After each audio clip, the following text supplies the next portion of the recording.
Good afternoon. My name is Chris Cathers with the Kentucky Arts Council. I want to thank you for joining us this afternoon.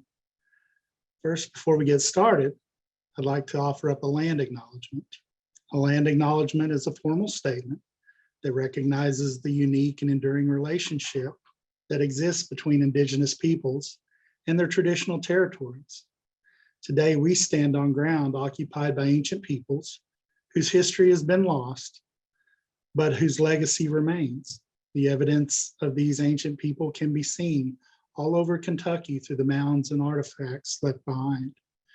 Today, over 170 American Indian tribes are represented by their members living and working in the Commonwealth.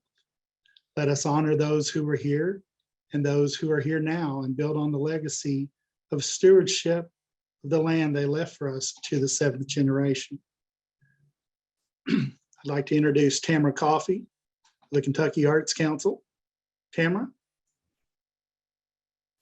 Thank you, Chris. Welcome everybody to today's ongoing Creative Industry Summit Series event. Before we get started, I just want to remind you, or let you know if you don't, that this Thursday at 6 p.m., we're doing another Celebrating the Art and Culture of Kentucky, Some of the Bluegrass is Black. It's an exciting series. If you haven't been able to join us, please do. It so far has included interviews with former Kentucky Poet Laureate Frank X. Walker, the president of Art Inc., Mark Lynn Johnson, Native and African American voter, and blogger, activist, speaker, poet, and author Hannah L. Drake. This Thursday, our host, Dr. Shauna Morgan, will interview University of Kentucky Opera Department Chair Dr. Everett McCorvey and performer philanthropist Alicia Helm McCorvey. But getting back to the Creative Industry Summit Series, this is a series of workshops and webinars focusing on different topics of interest to Kentucky nonprofit arts organizations and artists. Throughout the webinar today, everyone other than our speaker should remain muted. You may ask questions by typing them into the chat, and we'll share them with our speaker at the end of the presentation, or just wait till the end of the chat and we'll open everybody's mics up so that you can ask questions directly. We do ask that you raise your hand in order to ask a question. You can do that either by literally raising your hand or using the raise your hand tool in the reactions tab. So to get started, have you ever worried about how to write the kind of grant application that catch the grant reviewer's attention? It's a chore. More than following the instructions and guidelines, grant proposals and reports are expected to tell an interesting story about your organization using statistics, narrative, and constituent feedback, all within a limited character count. Today's workshop, Strengthening Your Grant Proposal and Report, will teach you how to create better, clearer applications that can tick all the boxes for a panel reviewer. You'll learn tips, ideas, and best practices to strengthen your narrative. We're addressing this topic today is Jennifer Hester Mattox, the Development Director at the Carnegie Center for Literacy and Learning in Lexington. She's a successful grant writer who has written 20 funded Kentucky Arts Council grant proposals and many others. Jen is a former journalist and a fiction writer represented by a New York-based literary agency. And Jen, I'm turning it over to you.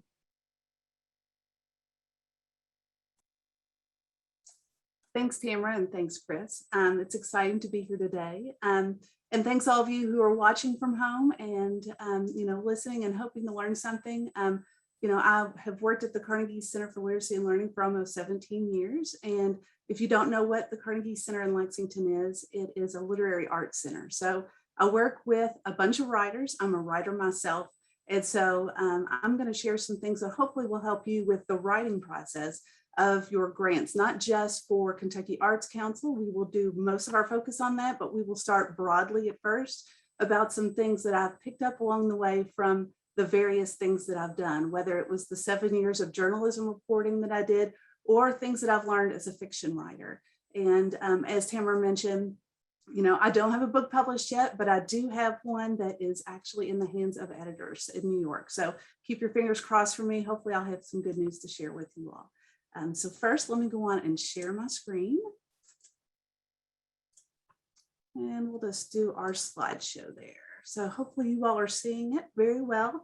Again, it is one of the seminars in the Creative Industry Summit Series from the Kentucky Arts Council. Thank you so much, Kentucky Arts Council, for allowing us to have this opportunity. And then I'm going to be talking about we're going to talk about strengthening your grant proposal and report. So first off, I want to talk about some grant writing best practices. And most of you all, if you've done grant writing for a while, will already know this. If you're new to grant writing and somebody in the organization has to write the grant and you're feeling kind of lost, or you were just wanting to learn more, these might be some things that you don't know as much about. So one of the things about grant writing is transparency. And by that, it means that there are going to be some good things that happen, hopefully a lot of good things that happen for your organization, but sometimes things don't go as planned. And so even if there are things that you don't meet your target goal for, still be transparent, whether that is your financials or that is your goals for your program. But transparency and just not hiding anything is the way to go. Evaluation and feedback.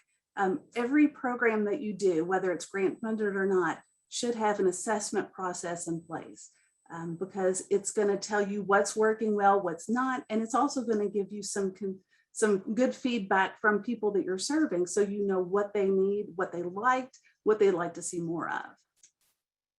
And then partnerships. You're going to hear a lot about partnerships in various grant RFPs because that is so important. And we'll talk about that in a little bit about why partnerships are a wonderful opportunity for you and for another organization or business. And then of course, inclusion and diversity. We hear a lot about that these days, and it's honestly been something that's been important for over 20 years. So that means there's still a lot of work to be done.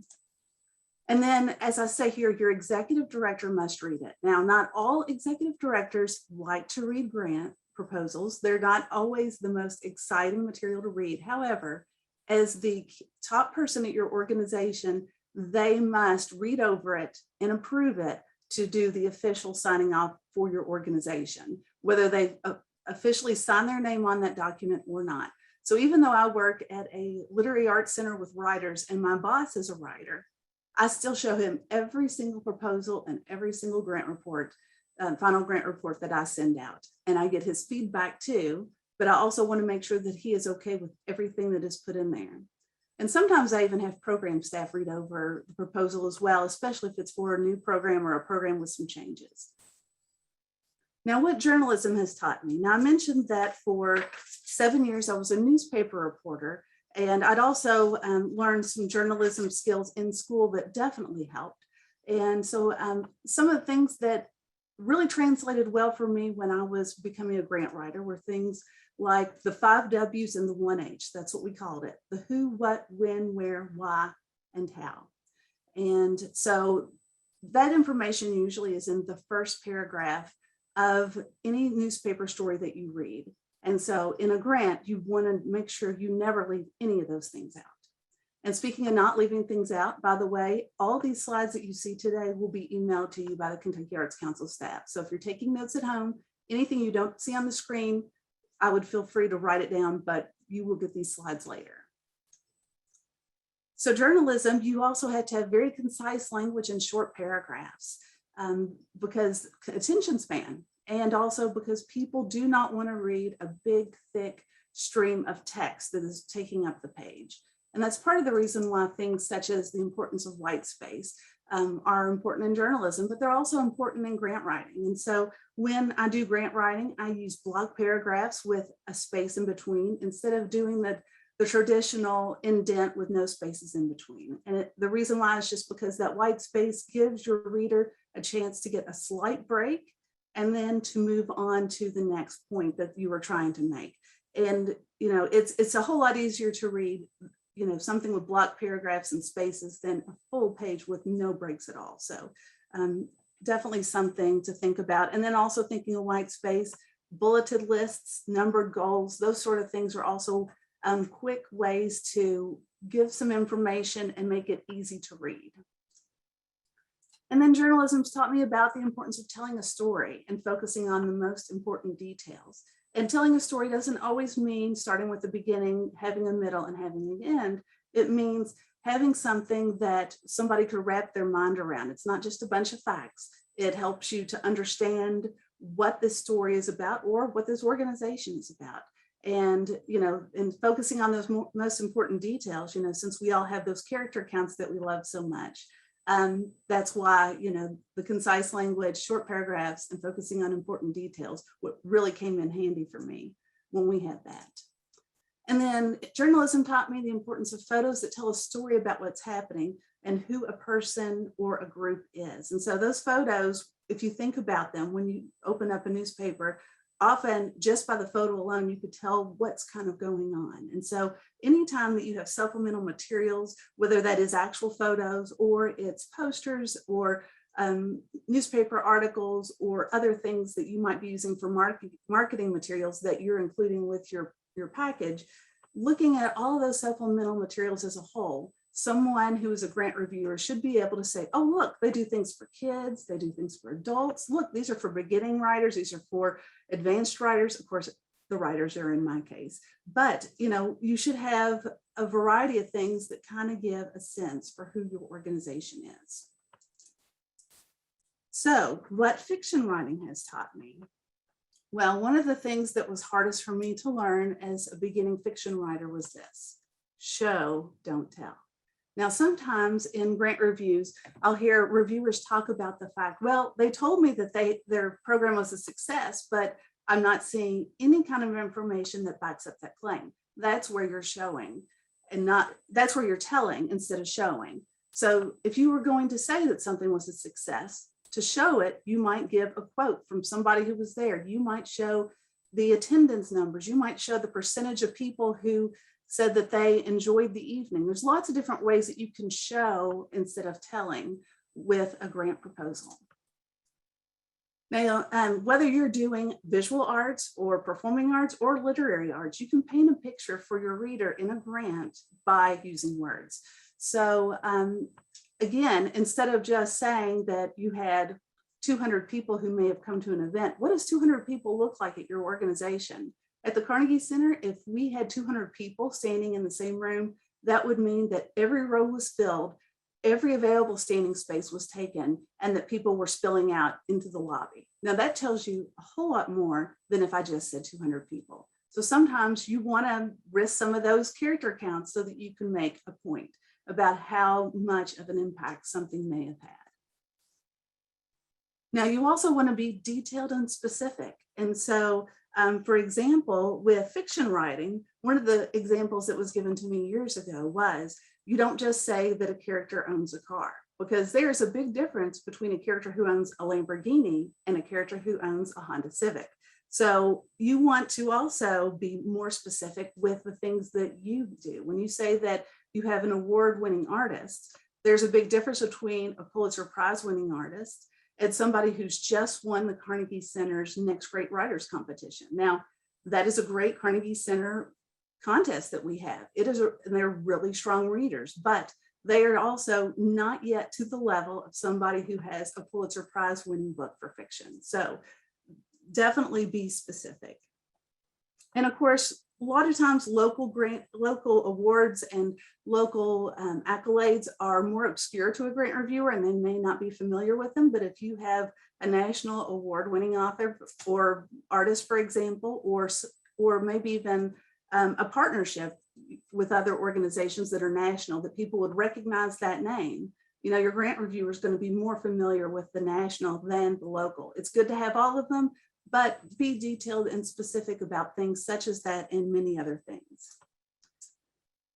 And then also you want to use interesting active verbs. So what does that mean?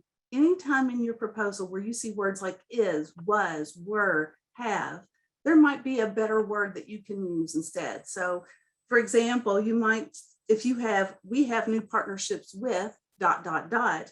You could change that to say, we forged new partnerships with, and then list them. And that just is a lot more interesting to your reader and keeps their attention as well. And then fewer words are better. And I believe that it was Thomas Jefferson who said, never use two words when one will do. So that with character counts, that is super important. So definitely we do that for fiction. We do it for grant writing whenever possible. And then of course, words like very, which are so empty these days. It was a very successful event. You don't need the word very. It doesn't add anything to it. Even adverbs. You don't need to use a lot of adverbs that describe the action. Okay, so what I've learned from fundraising. So I've been in the fundraising profession, not just grant writing, but other fundraising elements for over 20 years. And I'm going to share 3 things that I have found from other fundraising skills that also translate very well over to grant writing.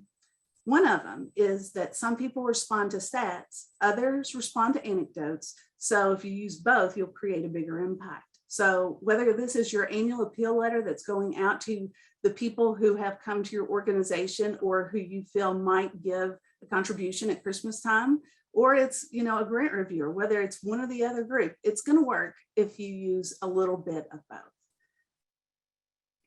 Now, we said this before, be transparent. You want to address your successes, but you also want to admit when you fall short. And then if you're curious, follow the Association of Fundraising Professionals Code of Ethical Standards and remember the Donor's Bill of Rights, which you could find at that web address. So the Code of Ethical Standards includes information about being honest in your profession, about never having the appearance of doing anything illegal, things that hopefully, just come as second nature to you. And then the Donor's Bill of Rights, that has a lot of different information that you'll want to look at. But one of the things that it says is that a donor has the right to know how you're using their money. So we already do that with our grant proposals. If a donor asks you, I gave you $1,000, how are you using that money? I told you I wanted it to use it for this program, then you would give that information to them. They have the right to ask. Okay, so we will move on now to the actual grant. And as it says there, your proposal must be more than your memory. And by that, I mean, hopefully throughout the whole year while your program is taking place, even if you're just doing a proposal, hopefully your past successes and areas of trouble that you have been documenting what is happening, how many people are coming, who you're serving. Hopefully you're doing all that information and documenting it along the way, because if you wait until it's time to write your grant proposal or your final report, your memory may not have all those details and it may not be accurate. So, and sometimes it's maybe a memory failure that isn't in your best interest. So you definitely, want to have that information, because I love going back and seeing something go, oh, I forgot this person said it. That is such a great quote. I'm going to use that for my proposal. So definitely be documenting everything that you can about your programs so that your grant reports and proposals are that much better. So people first. And this is something that maybe you're like, I've heard this before, or maybe you haven't. But what does people first mean? Well, let me give you an example.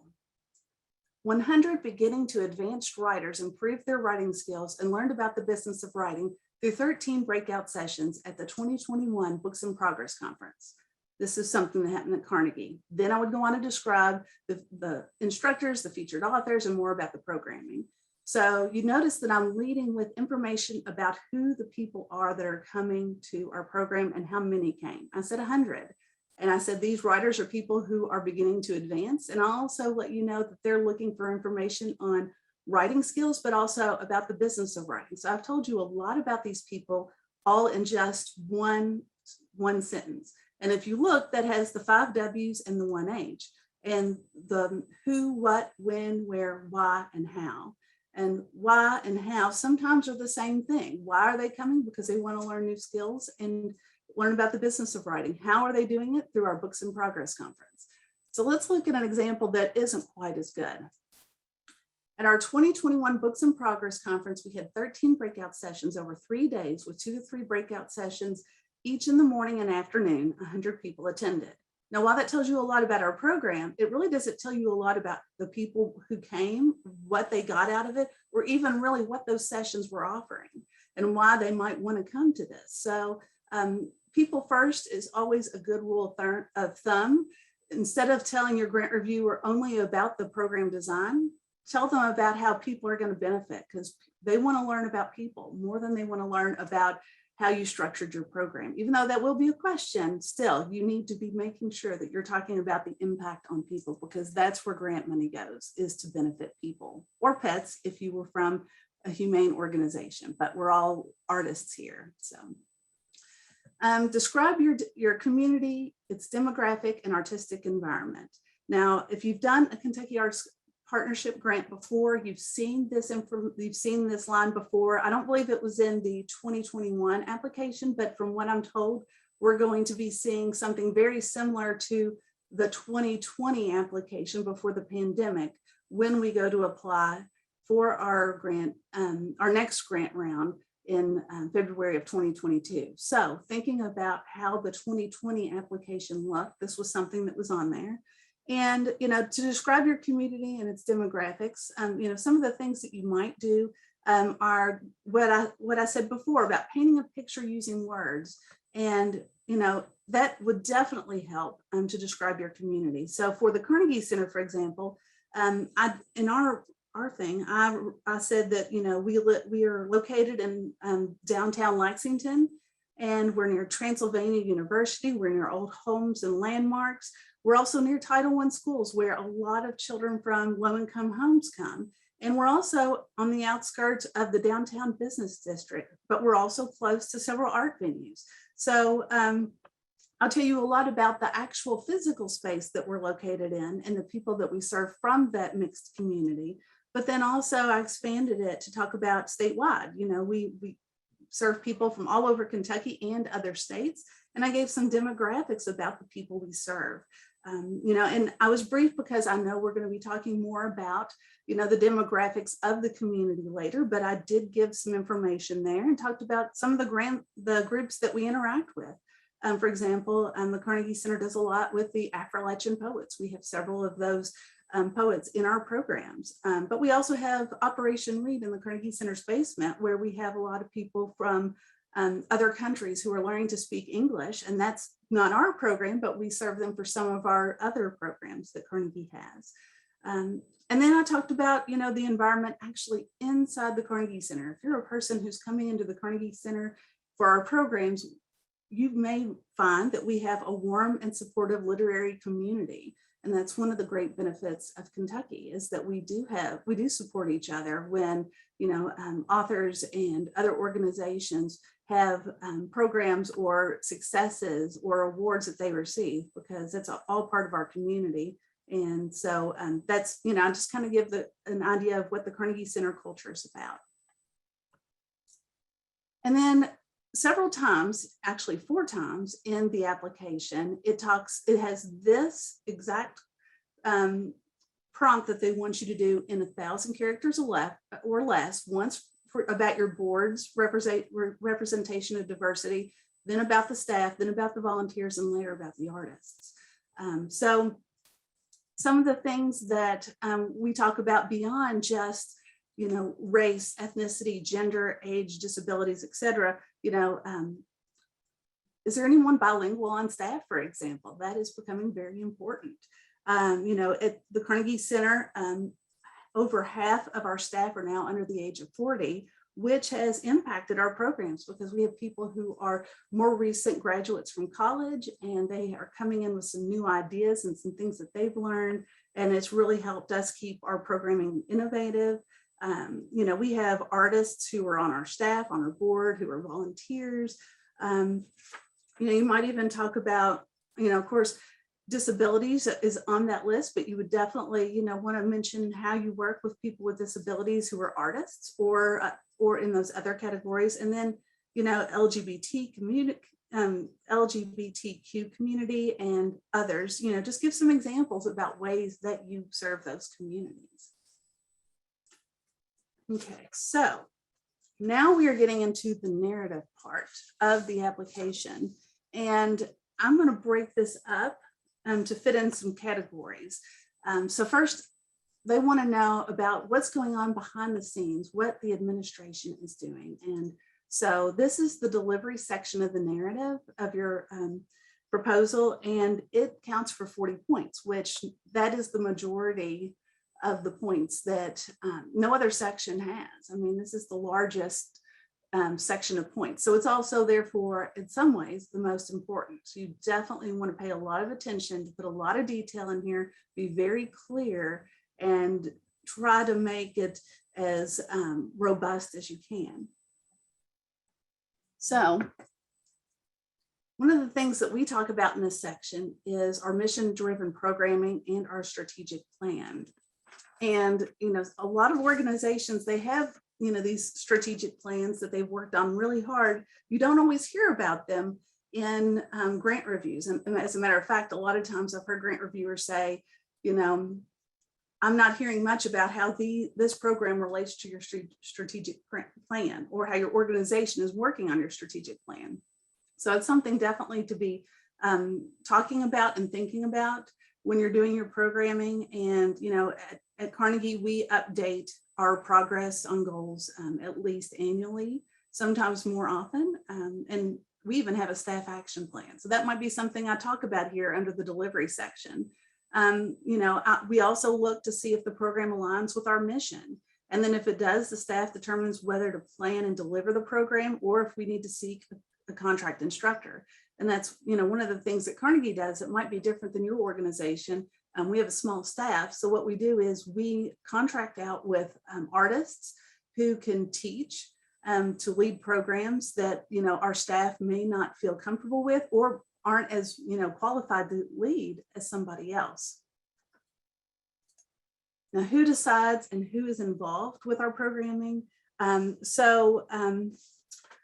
For example, our staff, our board, we have community partners, we have instructors, authors, literary professionals, and we also, take into account the feedback we get from our evaluations to determine what the needs are, what the interests are for future programs. And then the staff sometimes works together as a team for a program to plan what's going on. But then sometimes we have committees that might be put together. It might include board members, staff, and community members, or like the Kentucky Great Writers Series, which I'm head up. That is made up of community members and staff and board who are interested in Kentucky literature. And since that is, a more distinct focus than just writing, that's part of the reason why we bring in community members for that. Sometimes it's authors, other artists who, may not be nominated for the series this time around for whatever reason, but could help us make selections because they know a lot about Kentucky writing.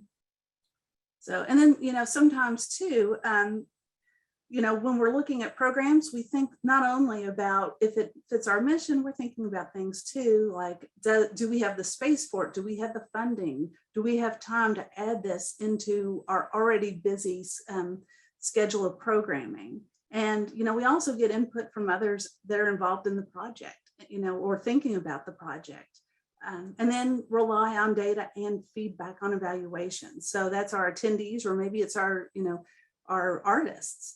To help us decide if this is a program that we need and how to move forward on this. Now, how do you determine artistic and programming quality?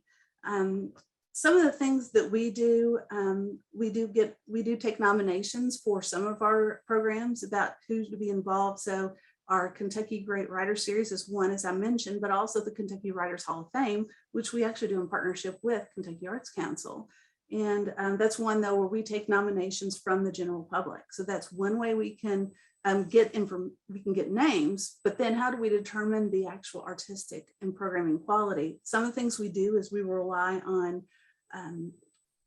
reputable sources that we know about. If we know that this person is also a college level or an MFA writing instructor or a Writer's Digest editor, a magazine editor that for one of the best writing publications in the country, if they're published authors and seeing what their successes have been, if they've won awards. We also look at community feedback and interest to determine if, like for example, performing artists and visual artists, we have some of those as well. And we even jury the visual artists. So there's different ways that we will determine artistic quality. It's not always just by their resume, but it's also by looking at their actual art. And let's see here. Sometimes also we look at like literary reviews or media reviews, and I'm sure that you all have done similar things as well when you're trying to determine which artists to include in your program. So that's kind of how we do it.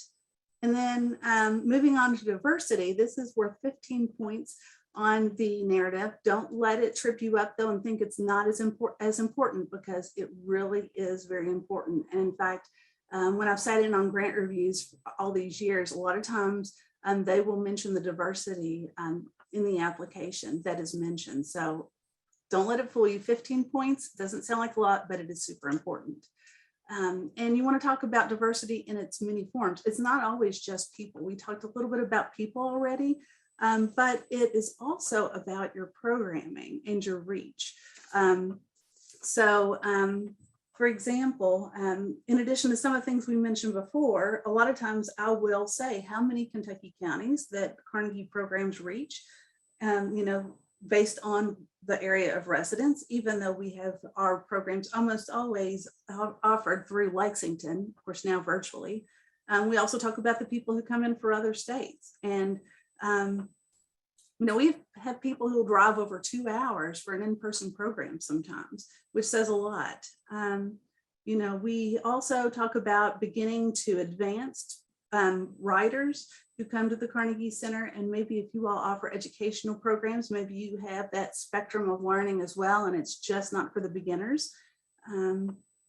Let's see here. We talked a lot about people before. I'm looking at our actual application here. And so I also talk about the fact that as part of our diversity, we have visual art gallery exhibits that feature fine art as well as folk art, just to give kind of a spectrum for what we do. And then I also talk about the fact that we have authors from different genres. So it's not just writers of literary fiction. We have people who are writing sci-fi. We have people who are writing memoirs. We have nonfiction. We have a lot of other genres as well, but that kind of gives you an idea of who we're serving. And of course, mentioning the people of color that we're serving, that's very important to us. And we even have strategic goals to expand our reach to people of color and different ways that we're going to do that. So that would be something here that I would talk about. Now, how will you expand your audience in your programming to meet these diverse needs? Again, that might be something that is in your strategic plan. I would recommend it if it isn't. But there's other things that you might do. And so one of the things that Carnegie did a few years ago, we wanted to expand our reach, of course, to the Black community, especially with so much that was going on in the news. And this was right before the pandemic. It was in November 2019 that we did an event called Carnegie Classics, where we had visual, performing, and literary arts all combined in one event, and with pop-up performances and with a whole absolute set that you walked into the building and you thought you had walked into The Color Purple because of the different rooms staged for different scenes in the novel. And it was based on Alice Walker's The Color Purple. And there's also a musical that's an award-winning musical based on that novel as well. And so Everett McCorvey, who you all have a chance to hear soon, and his wife, of course, for the other Kentucky Arts Council program coming up soon. Everett McCorvey and some of his singers at UK Opera Theater came and performed a few performances from that award-winning musical. And it was just an outstanding night for so many reasons. The art was absolutely top-notch. Every single artist was phenomenal. And also the people who came. We had never had an event where we had as many Black audience members who came. And for us, we were finally reaching a demographic that we had tried different things to reach before, but we went with something like The Color Purple, and that was what introduced a lot of people to our program. So you might even do something that you're very specifically trying to reach a particular demographic. Now with us, in addition to, when I say broadening our reach for our programs, some of the things that we try to do is not just to get attention in Kentucky, we want to get attention outside of our state borders. And so we bring in New York literary agents so that emerging writers can pitch their books to them. And that's through our conference that I mentioned earlier. But then we also do the Kentucky Writers Hall of Fame. And that's a way for us to get authors who are from Kentucky, who may live elsewhere or are maybe nationally known authors, to be recognized. And so we got national press when we had inducted Barbara Kingsolver, Bell Hooks, several others. At the time when we inducted Walter Tevis, The Queen's Gambit had not come out as a TV miniseries, but if it had, I'm sure we would have gotten a lot of press on that at the time. So, but those are just some examples of how we tried to use Kentucky to get a more national reach. And so maybe something like that would work well for you all. One of the things that we found that is super important to expanding our audience is partnerships. And I will be talking a little bit more about partnerships, but partnering with the UK Opera Theatre, for example. I'm a singer, but I am not an opera singer. I would not be singing anything from the musical The Color Purple. However, UK Opera Theatre, wow, their voices are just phenomenal. And partnering with them for our Carnegie Classics event, that was the exact partnership we needed. It was also a great way for them to show people maybe unfamiliar with them the kind of music and the talent that you get out of the UK Opera Theatre. So sometimes you don't have to do the same exact kind of art, but you can work together. And sometimes it's not even partnering with an art organization. And I'll talk a little bit about that later on. But partnerships can definitely help you reach underserved groups or populations that you were trying to reach. And I will say too that you don't want to forget artists and attendees with disabilities. And one of my all-time favorite readings that the Carnegie Center had was when we had a blind poet come and read from a Braille manuscript. And for me, that was exciting because when we put her in the series, when she was selected for the series, we had no idea that she was actually blind, and we found that out later. And we had a few accommodations that we needed to make, but very little. And to me, it said that we have found a way to make our program work for people who maybe don't have the same abilities we have. And her poetry reading was just outstanding. Another program constituent that we have is someone who is legally blind, who comes for some of our programs and gets writer mentoring. And the fact that he can come in our building, it's handicap accessible, and that he can find the programs he wants and register for those, even though he visually can't see our website. It means a lot to us because he's somebody that is underserved that we want to help, and he's also a really good writer. So those are just some things that you can do to expand your audience. Okay, so let's talk more about the programming and partnerships. Now you'll notice that this is worth 30 points, the networking and collaborations. So it is the second highest amount of points on a section in the narrative. So also very important. Let's see here. So it wants you to do a variety of different things that I would recommend for partnerships, seeking a mixture of organizations, local, state, and national levels if possible. Also think about businesses, individual groups, and schools as potential partners so that you can have collaborations with them. And I'm going to give you some examples here. Let me get that page. Okay, so, and we do a variety of different things for partnerships, as I mentioned earlier, because we have a small staff. We can't do it all, but there are other groups out there who have the resources and the tools to help us.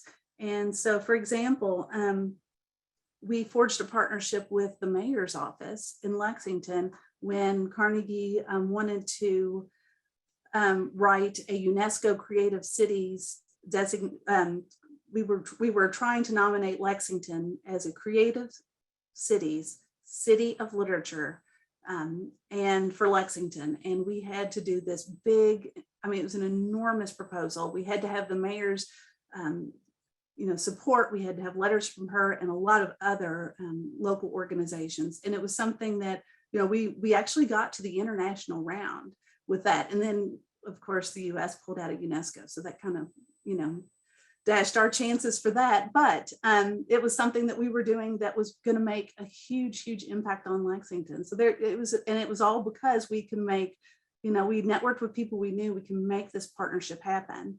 But then we've done things a lot smaller too. I mentioned that, we have the Kentucky Writers Hall of Fame. Some of our partners for that, as I mentioned, the Kentucky Arts Council, they actually have a committee that looks over the nominations for the Kentucky Writers Hall of Fame and then sends it on to the Carnegie Center's committee, which we almost always 100% go with the entire slate as they have presented it. And we might decide, are we doing 5 this year? Or are we doing 6? But that's, a wonderful partnership. KET, they come and film the ceremony most years and then rebroadcast it on their station. So for us, that media partnership is, so important for us to spread the word about what we do, while at the same time, it gives them programming that they are really seeking. And the same thing is true for, a radio station here in Lexington. They've started rebroadcasting our Kentucky Great Writers Series readings because we're doing them on Zoom, because we're recording them. And so it's been a great partnership for us. It's been a great partnership for them because they've had a lot of people who love hearing these Kentucky authors read. So there might be other partnerships like that could really benefit you and the artists that you're wanting to promote.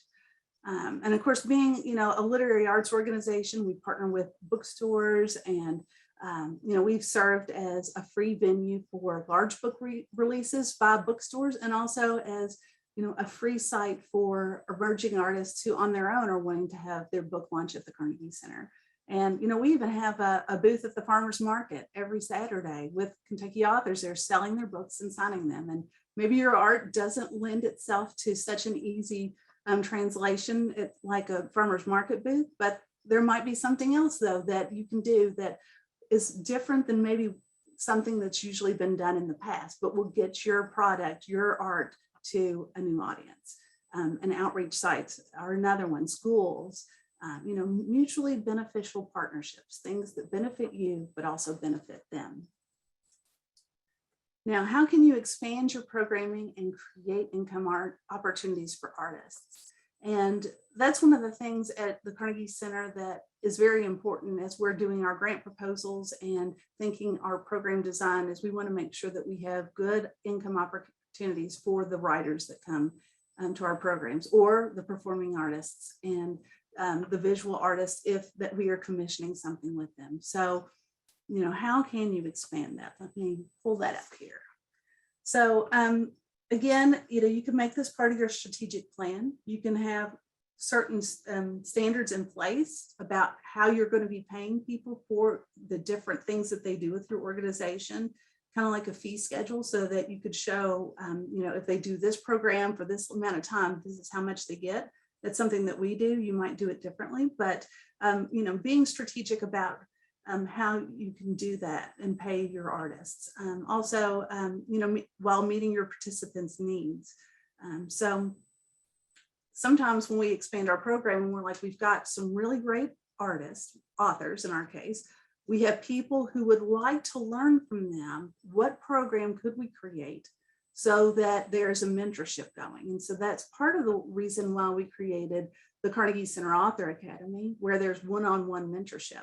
Another reason why we have the manuscript service, where they don't even meet, but there is an established artist working with an emerging artist and showing them through feedback and a written evaluation in the manuscript service about how they can improve their art and take it to the next level. So there might be a mentorship opportunity or another program opportunity that will meet the needs of several different groups of people at once. And then, just start thinking about what mutually beneficial partnerships you can establish. And, once you are getting these things going to your proposal is going to be so much stronger. Some of the things also that we do, we work with Title I schools for a program called Youth Meeting Authors, and we bring authors into the school. We pay the authors, most schools cannot afford to have authors come, and authors need to make money too. They are also artists. So we have the authors go into the schools, we pay them to go. And then what we do is we buy books. We buy books for every child who goes to the event, as many times that we can do that. And here recently, we've been able to give one free book to every child who attends the program. It hasn't always been the case, but it's now pretty well established. So for an author, if you have 100 children and you sell 100 books, that's a pretty big deal. So maybe there's a way to have a mutually beneficial partnership in which there is even a print of the art, or there is something else that you can do to both benefit the artist, but also benefit maybe a child, for example, who wouldn't be able to buy that on their own. Another thing too, that mutually beneficial partnerships, here's one on a national level. I'll give you a couple of national examples. So there's a organization called NaNoWriMo, and you're like, what did you just say? NaNoWriMo is short for National Novel Writing Month, which actually is in November. And it is a national organization which inspires people and encourages them to write 50,000 words toward a novel in November.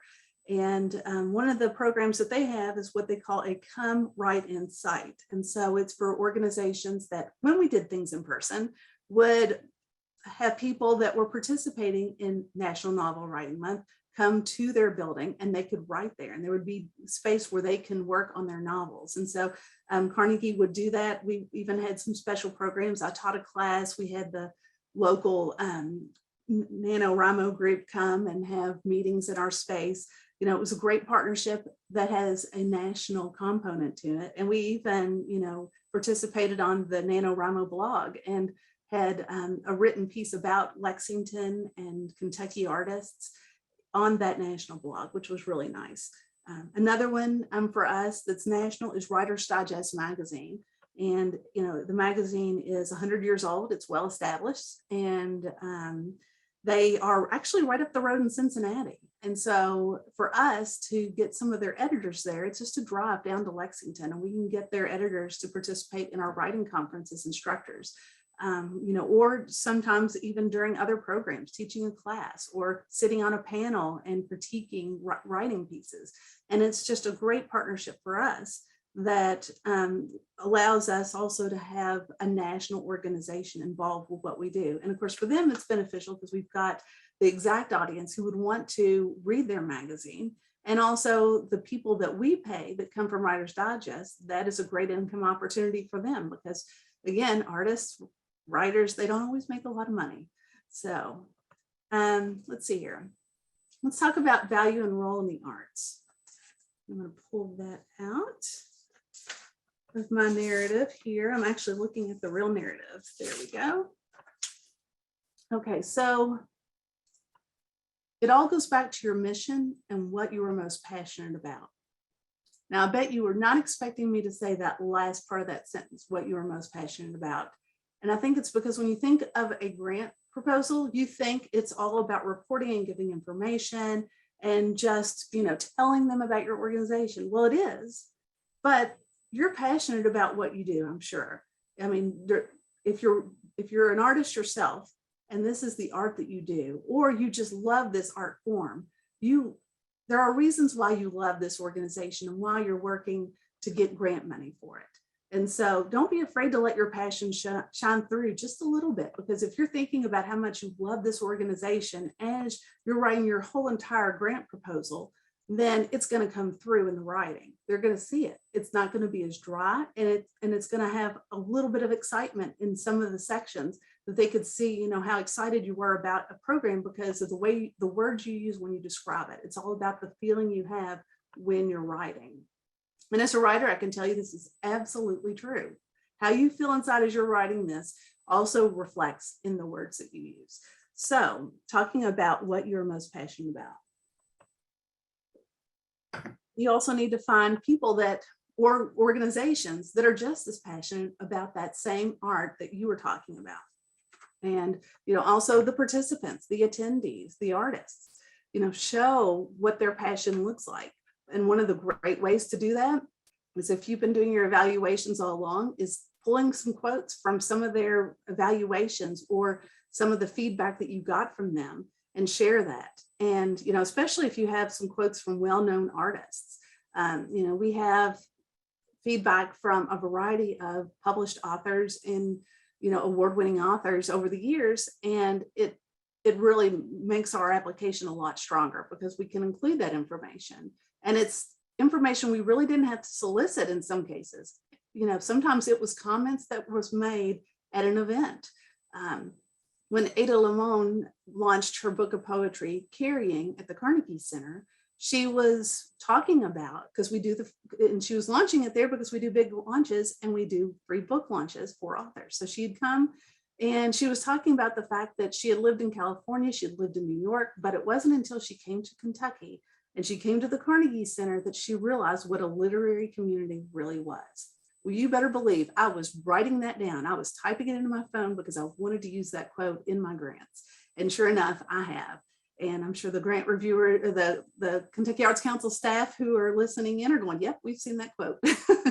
But it was something that was totally unsolicited. And she said that, and it's a great quote. And, this is where you can start using quotes like that to show your value or your role in the arts. What are you for the community? Think about it. What would happen if your organization were to go away? What would be missing? So instead of talking about what would be missing, as you're thinking about this, thinking about those things that would be missing that you are doing right now that people need and why they need those things. So don't be afraid, as I said, and you can hear my voice changing as I'm talking about it. Don't be afraid to talk about the things that you're passionate about. And let's see here. I want to make sure I go to talk about this here as well. Okay. Here's a quote that is actually in my narrative for the value/role of the arts section. I say, writing for some people is as essential as breathing.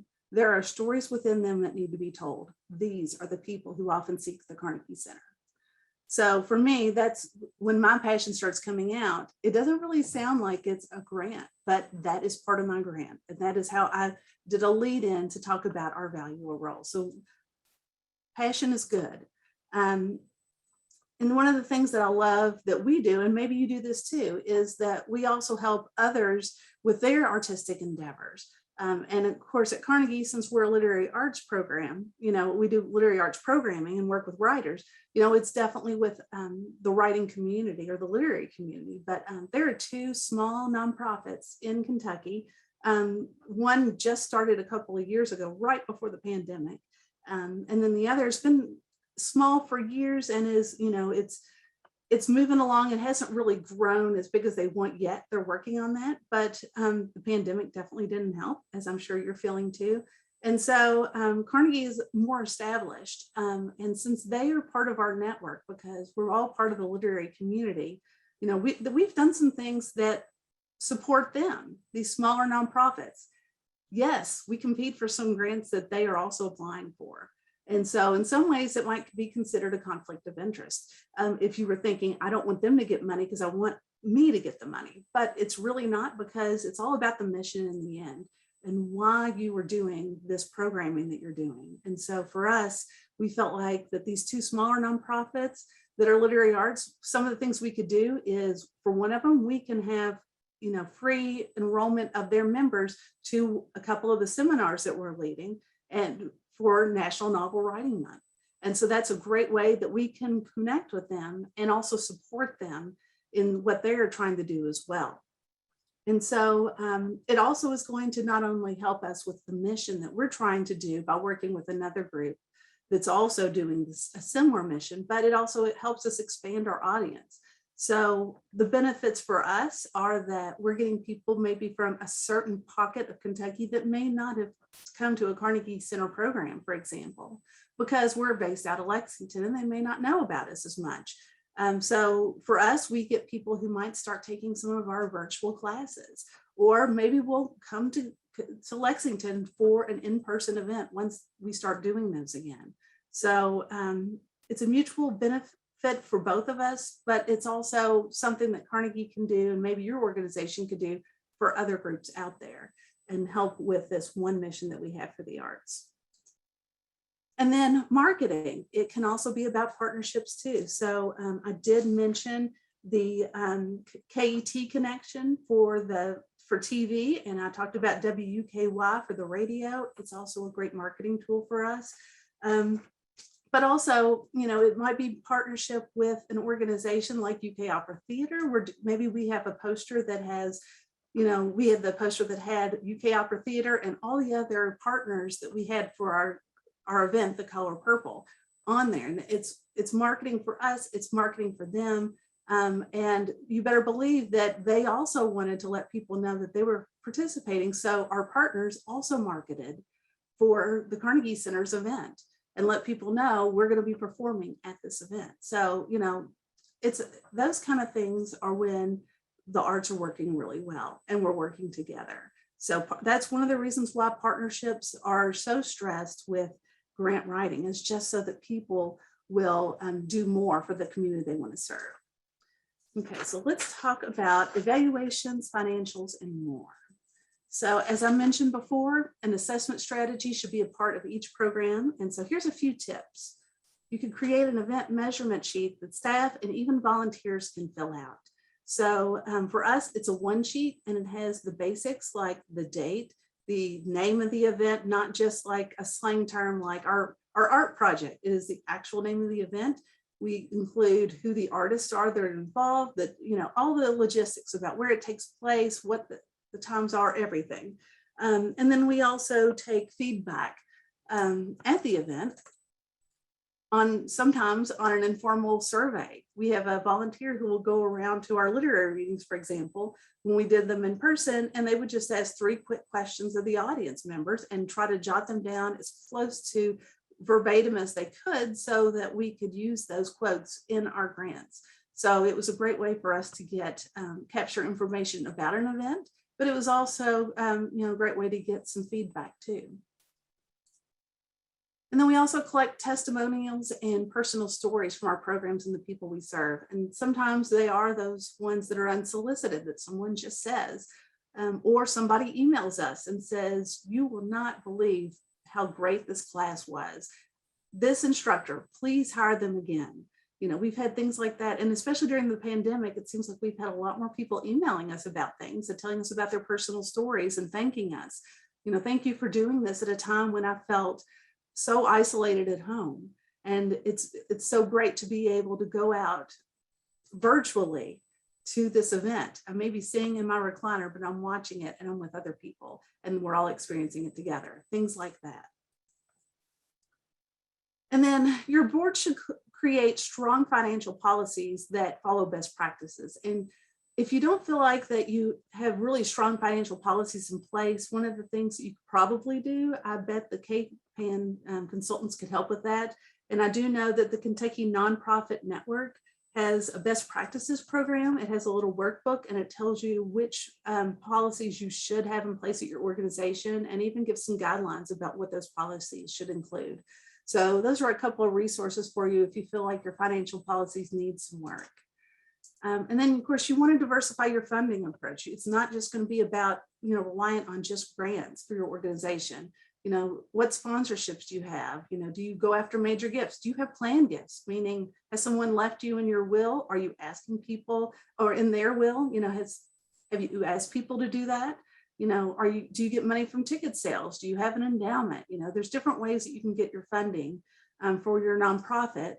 And having a diversified approach, especially when there are uncertainties with certain things, it's great to have a fallback, knowing that if the stock market, should, do poorly, and some of your grant funders who get their money from stock dividends are not going to have as much money to give away, it's good to know that at least though some of the other sources of income might still be there unaffected. So, and if you're interested in learning more about fundraising, I do recommend the Association of Fundraising Professionals. It is an international organization, and in Lexington, they call it the Bluegrass chapter, and in Louisville, there's a Louisville chapter. If you're in Northern Kentucky, there's even a Cincinnati chapter that you can join. You don't have to actually be in that state, because we in Lexington have people from West Virginia who come to Lexington because it's the closest AFP chapter for them.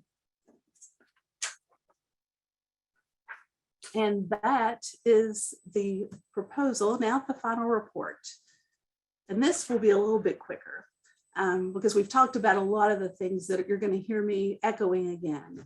But the final report, numbers and feedback speak volumes. And when we talked about documenting and getting feedback and taking down data on those collection sheets and keeping track of them, that this is why it's so important, because of what you're going to have to say later. And you don't want to try to remember what happened a year ago. So talking about impact, they first have us talking about the public value or benefits to the community through Arts Council funding. So your facts should tell an interesting and concise story, rich with detail. And, you know, as I said before, when I say a story, I don't mean a beginning, a middle, and an end. I'm talking about that there should be snapshots, essentially, kind of like looking at a photo album, and you're writing it in words, and you're describing, you know, at this program we did this, at this program we did that, and how you benefited the people. That's the first thing, how you benefit the people at those programs. We talked about the 5 W's and 1 H. And you're going to do a lot of emphasis in your final report on who you served or who you featured or who you partnered with, also what you did, and then how people and the Kentucky arts community benefited. Now, in this part of the report, often we'll talk about what we did differently that year. Sometimes it's a new program, or sometimes we changed a program.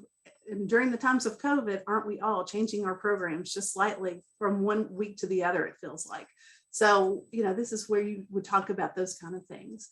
You know, we talked about transparency. Yes, where did you have great successes? But also, when things don't go as planned, how did you make lemons into lemonade? So, for example, let's say that you wanted to reach 10,000 people through your programs last year, but you didn't get even close. You reached 6,000 people. Well, there's a lot of organizations right now who are struggling, you know, to reach numbers of people. But of those 6,000 people that you reached, did you give them quality programming? Did they meet their personal goals in that art form? And if you could say yes to questions like that, then there is definitely something to talk about. So while you didn't meet your goal for number of people you wanted to serve, you served them well, and that's important. And then throughout, of course, include a sprinkling of stats and stories. You know, numbers of artists or people served at one time or annual programs. You'll sprinkle in some percentages that show comparisons. So for example, 25 of attendees were new to our organization. That's, you know, some of the Carnegie programs, we have 25% who have never been there before. So that shows that we're reaching and expanding our audience. And then, you know, putting quotes from evaluations or stories from feedback, whether that's from the artist or the attendees who came. Now, this is question 2, part 1. The first question they ask is how you satisfied the Kentucky Arts Council acknowledgement requirements. And we talked about the importance of white space. This is a great place to use bullet points for lists. So whether you're saying that, you know, we served, you know, we had 200 tweets, including the Kentucky Arts Council acknowledgement that went out to our 9,000 Facebook followers, or whatever it might have been. 200's a lot, but maybe you did 200 acknowledgements in social media. You know, some of the acknowledgement types you might have, you know, visits to your website, your e-newsletter, subscription numbers. If you have printed catalogs you mail, if you hand out programs at events, your event signs or posters, or even flyers that maybe you hang around town or you pass out, verbal mentions at events and on the radio, TV, wherever. That's also important. And of course, even press releases and much more. And then when you have that PDF that you upload of your programs, advertisements, newsletters, etc., with the Arts Council acknowledgement on them, you know, like I said in the very beginning, tell a story with this so that you're not only showing that you use their logo, but also what programs they helped you to fund because of their support. And also sometimes that shows different ways, because the Arts Council logo in some places has that text. So in our catalogs at Carnegie, we have the logo with the text, but then there are other places where it's just a small little program. And so it's just the logo, and that still follows their guidelines. So showing differences there is also good. And then we also have the final part of the final report, which is arts advocacy and being active in your community. And that's under that documentation question number 2. And so for advocacy, beyond letters of support and calls to public officials, what are some things that you can do? You can advocate for artists through marketing, promoting them in marketing and giving them opportunities to have media appearances, even if it's a recorded version, like the rebroadcasts of the Kentucky Great Writers series on radio. I mean, that's for us, if we have one of those readings in person, we might have 60 people for one of those events.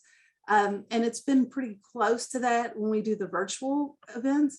But then when we have that same reading rebroadcast on the radio, they have an audience of 30,000 people each time. That's 60,000 people. I mean, that is huge.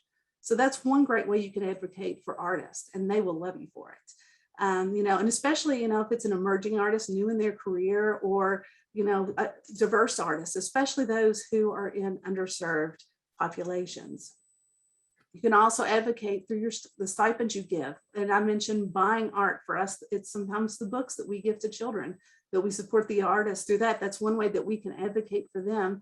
And, you could also feature our artists in prestigious ways and advocate for them that way. And then you also want to talk about your organization's role in the public life of your community. So what is it about your organization that makes people seek, it should say, your programs or your space? So that's a great place to talk about why you are so important and how you documented that as well. And then how do you involve public officials in the activities of your organization? I mentioned the Hall of Fame that we have.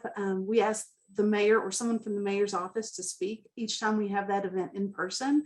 And we even had the Lexington mayor speak virtually this year for our virtual event. And sometimes mayors will issue proclamations proclaiming it to be, Kentucky Writers Hall of Fame Day, or whatever your program might be, which is always kind of nice to have. And then other guest speakers you might get, maybe there's city council members, maybe there's a state representative who, feels passionate about whatever this program is, whether it's something that is a performance that you're putting on, or like for us, when we do cultural activities and events, sometimes we will get guest speakers for that, which, is absolutely wonderful. So that's great ways to involve them and ways that they like to be involved as well. And so that concludes my portion of the presentation. And now I think I'm going to stop sharing my screen here so that we can see each other again. And I know Tamara Coffey's going to get back on. So hi, Tamara. Hi, Jen. Thanks so much. That was great. So we're going to take some questions here in just a few minutes. We'll open up your audio so that you can speak directly to Jen, or you can put your questions in the comments. If you're following along on Facebook, you can put questions in the comments and we'll get them to Jen as well. Does anybody have a question to start with? Just raise your hand so we can make sure we get everybody. Make sure your camera's on so we can see your hand. Or you can raise a virtual hand. And you can do that by going into the reactions tab and selecting raise hand. You all are a quiet bunch. I promise I don't bite.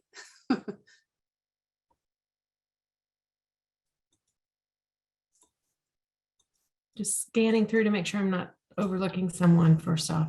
Well, Jen, one of the things that hit me when you were talking is you're talking so much about collecting stats and anecdotal information about your programs. You have to be incredibly organized. What do you do to keep track of everything? Well, I'm by nature an organized person, and the person who was starting out as an assistant to me, but now is a full-time fundraiser as well, because she is just phenomenal. She and I are both very organized. And so when we have those documents, like, it revolutionized everything when our programs were just expanding. I couldn't go to all the programs and, count how many people were there and all the information I needed. And so we had that one sheet that we then have all the staff where they could print it out, fill it out. And if they don't fill it out, my other fundraising staff person, she will track people down and go, hey, where's your event measurement sheet? and they'll turn it into us. So then she just taking those stats and putting them into an Excel spreadsheet. We even count like how many artists were involved, so we can have our artist number that way. And we do it as we go. Sometimes we'll have a batch of 10 and we'll just do them all at once. We don't wait to the end of the year though. And we do it, that way. And it's a great way for us to keep track of it in just one place. So we do that, but then also I have a document that I call stats and quotes, and Carnegie Center staff, I've asked them a million times. And so now they just know that if they get a great email or they hear a great quote at an event, and maybe they're not the ones filling out the spreadsheet, filling out the evaluation measurement sheet, they just email me and say, oh, I love this quote that I got, read this. And so, especially during the pandemic, we had tons of people emailing us since they didn't see us in person. And so those emails would get forwarded to me. And then, a lot of times that just becomes anonymous feedback that I'll say one participant said, and then I'll put it in there. So you don't have to have their name, but just copying, pasting it into a document. Really, there aren't a ton of places we have to go to look for that information if, we're collecting it as we go. Great. You made it sound like it would be so easy to do. Well, it is a lot of parts and pieces, but still, it's not hard to do. It's just hard to get it all in one document. But that's a whole lot easier than the alternative, which used to be flipping through paper evaluations or chasing after staff and saying, how many people did you have at your event back 7 months ago? We don't have to do that anymore because they turn it in and the numbers are a lot more accurate. Great. So I have a question from Mindy Click. She wants to know, how important is it to use all the characters allowed for each section of the grant request? Well, I don't know about you all, but when I'm doing a section, usually I have to start whittling down because I have too much because I'm a writer. But there have been times where I haven't used as much, but I still want it to be pretty close. So if I'm supposed to have 3,000 characters as the max and I only have 500, I look at it really closely and say, what am I forgetting to include? Because this doesn't look right. But if you include like 2,500 characters and it's a 3,000 character word limit or character limit, that's still okay as long as you're answering everything fully. So, and that was one of the things that I talk about when I've trained some people how to do grants is, if your character count doesn't match, why? And figure it out. So. Okay. I have a question about photo choices. Why is a candid photo of an activity better, do you think, than shooting a group of people standing in a line, all looking at a camera, or someone presenting a big check to a group of people all standing in a line?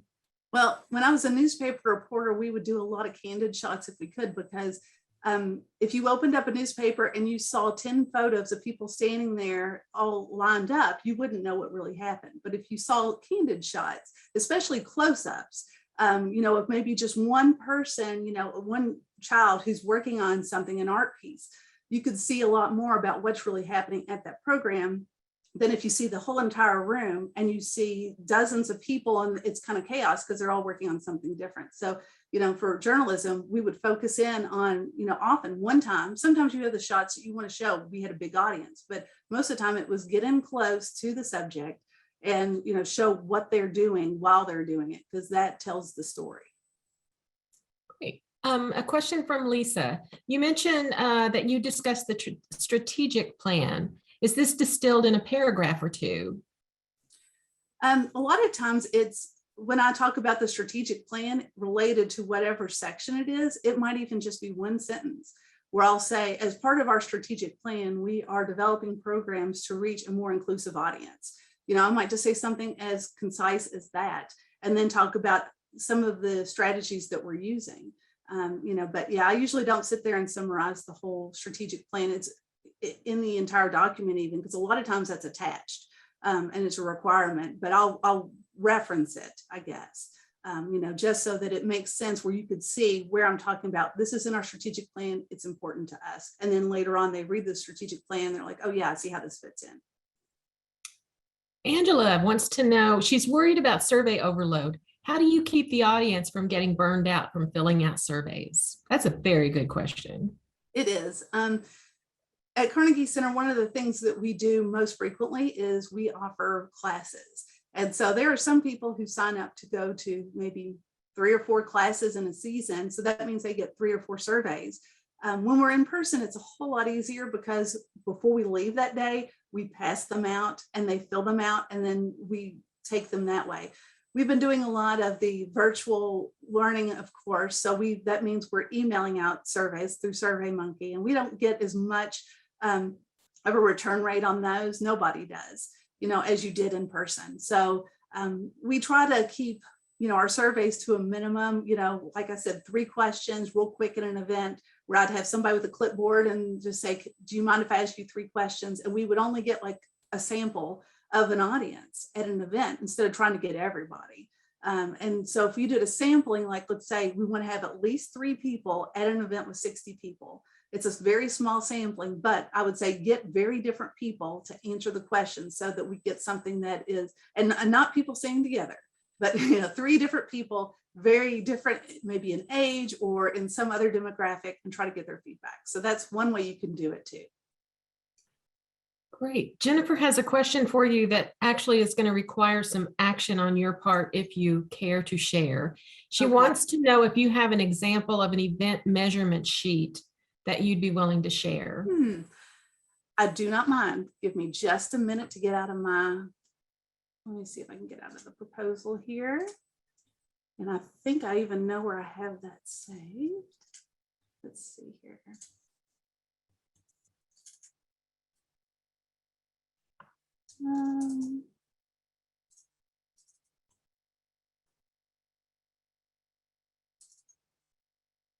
Okay, good. I have an old one. So it's from 2019, but it's pretty close. Of course, everything seems to be from 2019 because the pandemic kind of came in right after that. So let's see if I'm going to share the correct thing here.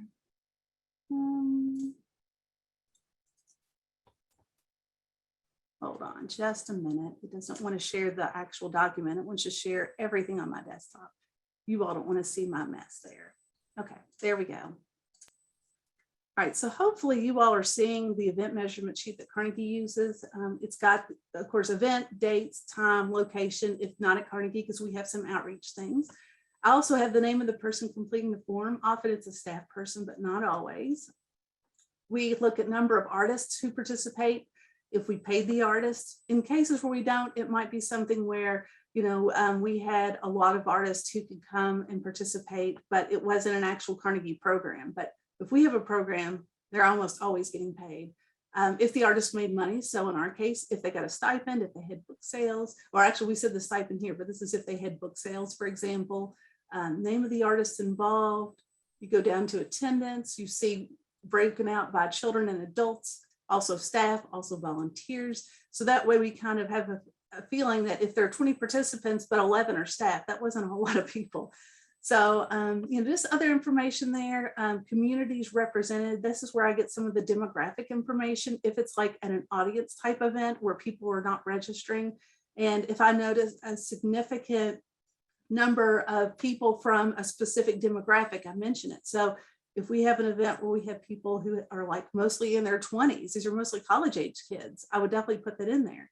I mentioned, our event, The Color Purple, we had a larger Black audience than we had at a lot of our events. So that was something that I mentioned as well. I also have them talk a little bit briefly about what took place. And this is great if you have staff who are working on a program that you're going to be talking about for any kind of grant later. And some of the best information I get are off of this one paragraph from the person who's filling this out the day of the actual event, if they're really good about filling out all this information that you're asking for. Now, Carnegie gives away a lot of books, so that's why there's that possibility. And then we also have memorable moments where we have comments for attendees, and then also for reflection and feedback for the future. And that was something that the staff wanted to add at one point, which we did, so that if we saw something that, ooh, next time we do this, we should be doing blank. This is where we could put it. So, but that's the end of the sheet. It's a double-sider, and it gives a lot of information about an event, and it also gives us ways that we can even brainstorm about programs in the future too, which I really like. So, And then did you say that you transfer that into a spreadsheet as well? Not all of it, obviously, but the basics where we're putting down the dates, the figures and stuff like that. We put a lot of that information in there. And then if I'm going through some things, I can go back later and I can pull out some of the information, because we scan all the sheets after they're written out. We scan them and keep them actually in a folder and by date and event name. But then also, if there's some great quotes, a lot of times people will fill this out with great quotes on them. We will take those quotes and then put them in that Word document that I mentioned, where we'll have quotes and stats, and we have it by program. So if it was the Kentucky Writers Hall of Fame, I have a section just for Kentucky Writers Hall of Fame, and I put the quotes in there that we get. And so later I go back, whether I'm talking to a sponsor or I'm talking to another grant funder. Sometimes I have multiple grant funders for one program, and I can go back and just pull those stats and data right out of that one place. Do you, after an event, does your staff review the event and help you collect notes that way, or is it more informal? It depends on the event. So if it's like a big event, a lot of times we will have our debriefing of sorts, which usually starts out being very informal, because we were just so excited about this event we put on. It went very well. And so we talk a lot, and then we later have a meeting, and by then we've mostly already talked about the event, because we were just so excited about it and the things that we heard. But then we'll do more things, that maybe we didn't discuss, as we were saying, oh, did you hear so-and-so say this? And, we have a lot of fun, as a team when we're in person, of course, and being able to talk about those things. And of course, during a pandemic, after the event is over, the camera is off and you're sitting in a room by yourself. It's not quite the same, but we do have meetings afterward, and we'll discuss things for sure.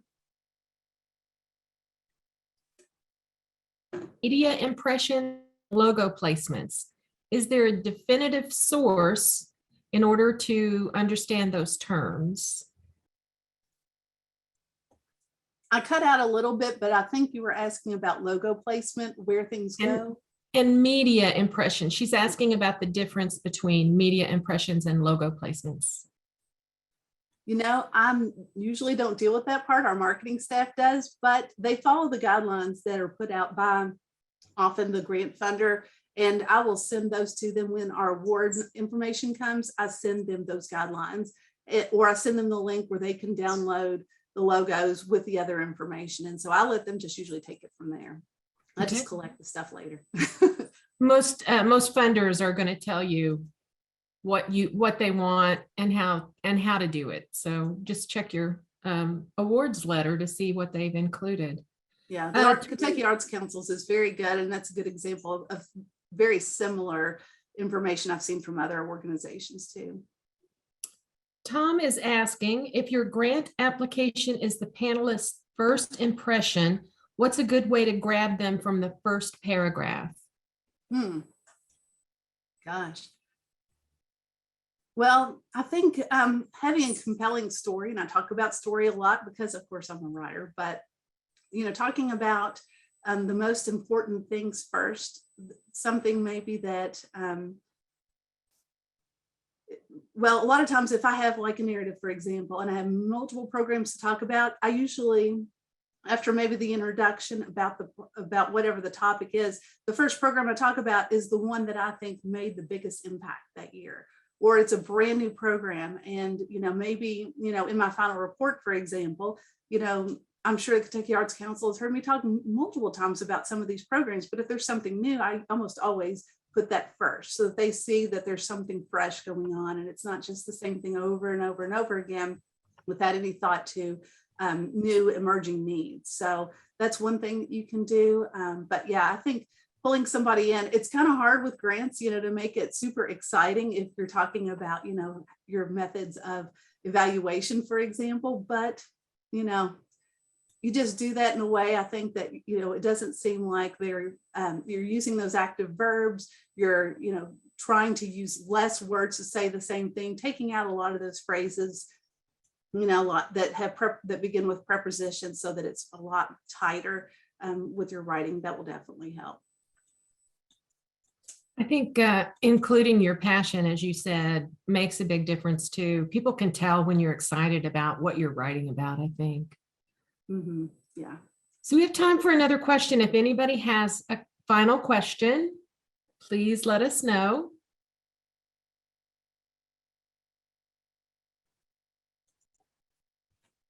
Otherwise, Jen, thank you so much for providing us with all this great information. It's always great to see you. We love working with you. Well, thank you. We love working with you all too. Thank you for all you do.